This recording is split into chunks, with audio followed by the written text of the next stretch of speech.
Сәлем қыздар, қалайсыздар? Бүгін арықтау марафонының 12-ші күні. Салмақ тастау барысында салмақ пен объем бірге қатар жүрмейді. Салмақ түскен кезде объем тоқтап тұрады, объем кеткен кезде салмақ тоқтап тұрады. Яғни бізде салмақ тау сияқты түсіп жатады. Оған көңіл күйді түсіріп, мен бүгін дұрыс жасамадым ба, мен нені артық жеп қойдым деп өздеріңізді кінәлі санамаңыздар. Айтпақшы қыздар, каналға тіркелмеген болсаңыздар тіркеліп, қоңыраушаны басуды ұмытпаңыздар. Күнделікті 10 000 шақты жасауды әдетке айналдырыңыздар және ұмытпаңыздар. Таңғы уақытта аш қарында вакуум жаттығуын жасап, 2 стакан жылы суымызды ішіп алған соң, бізде 15-20 минуттай таңғы ас дайындауға уақытымыз бар. Міне бізде таңғы ас, салат, әдеттегідей қызанақ менде, және творог. Менде творог өте көп қыздар, 400 грамм бар, және 400 граммды мен жалғыз өзім, жалпы айтқанда бір отырғанда жей алмаймын. Таңғы асқа, кешкі асқа алмастырып, таңғы асқа жеп жүрмін.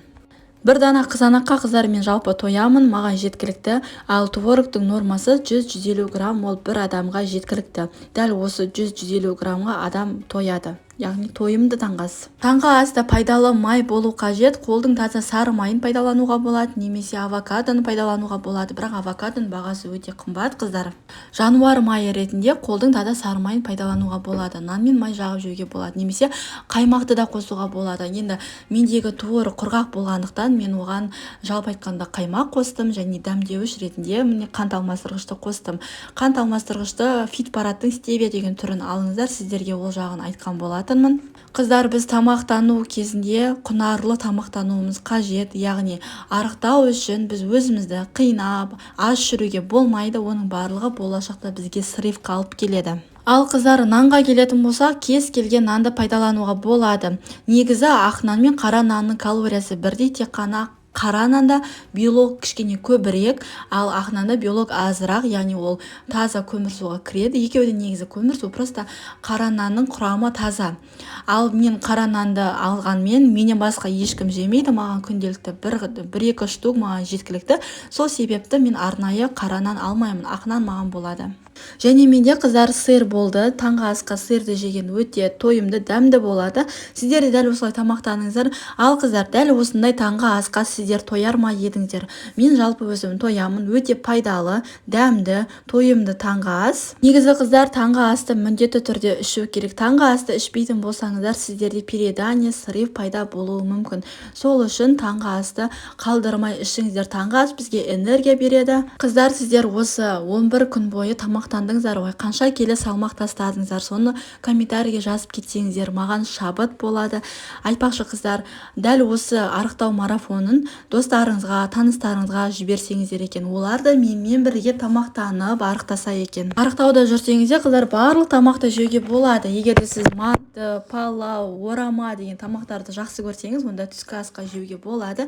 Бүгінгі менің түскі асым қыздар, орама, ханым, асқабақпен жасалған, мен оны өте қатты жақсы көремін. Дәл қазір асқабақтың сезоны ғой, міне дәл осылай ораманы түскі асқа жеуге болады.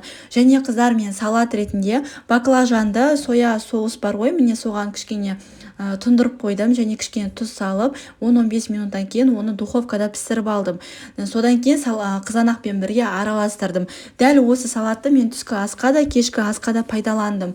Яғни мен кешкі астағы уақытымды үнемдеу үшін, кешкі астағы жалпы айтқанда тамақ істейміз, бала шаға бар, жаттығу жасаймыз, оның барлығына уақыт болмай қалады. Сол себепті түскі астағы салатты да, кешкі асқа да көбірек ет дайындап қойдым. Және тәтті құмар болсаңыз, мен дәл осындай альбени миниді өте қатты жақсы көремін. Тәтті құмар болсаңыз, түскі асқа дәл осы шоколадты пайдалануға болады. Не только альбени шоколад, барлық шоколадты пайдалануға болады. Тек қана 1 штугын, сникерстің мини болса 1-2 штугын деген сияқты. Өйткені бізде тамақтану кезінде тәттіге құмар боламыз, печенье жеп үйреніп қалғанбыз, шоколад жеп үйреніп қалғанбыз. Ал егерде оны жемей қалсақ, біз өзімізді бір түрлі сезінеміз.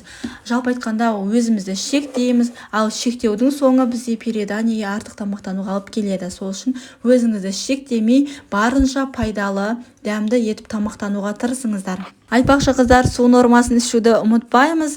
Әр тамақтанар алдында 15-20 минут бұрын су ішеміз, тамақтан кейін 40 минуттан кейін су ішеміз. Және суды жетіге дейін ішеміз, жетіден кейін су ішуге болмайды. Өйткені бізде бүйректің қызметі жетіге дейін жұмыс жасайды.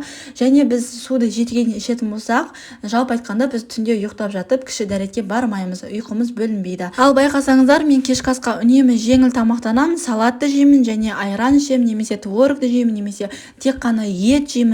Міне біздің кешкі асымыз дәл осылай жеңіл болу қажет. Ал ауыр тамақтарды түскі асқа жейсіз, кешкі асыңыз жеңіл болған кезде міне сізде арықтау процесі болады. Қазақта айтады ғой, таңғы асты өзің же, түскі асты досыңмен бөліс, кешкі асты жауыңа бер деп. Көрдіңіздер ғой, дәл осы сөз негізі арықтауға өте жақсы көмектеседі. Күніне қыздар бір мезгіл зумба биін билейсіздер, ол міндетті түрде билеңіздер. Бізде объемның кетуіне зумба биі көмектеседі. Яғни біздің жеген тамақтарымызды сіздер қозғалыс арқылы, 10 000 шаг арқылы, зумба би арқылы күйдіріп отырасыздар. Міне сол кезде арықтау процесі жақсы жүретін болады. Зумба биінің сілтемесін қалдырамын, каналға тіркеліңіздер, лайк басыңыздар, қоңыраушаны басыңыздар. Сіздермен болған Айнагүл, келесі видеода жолыққанша.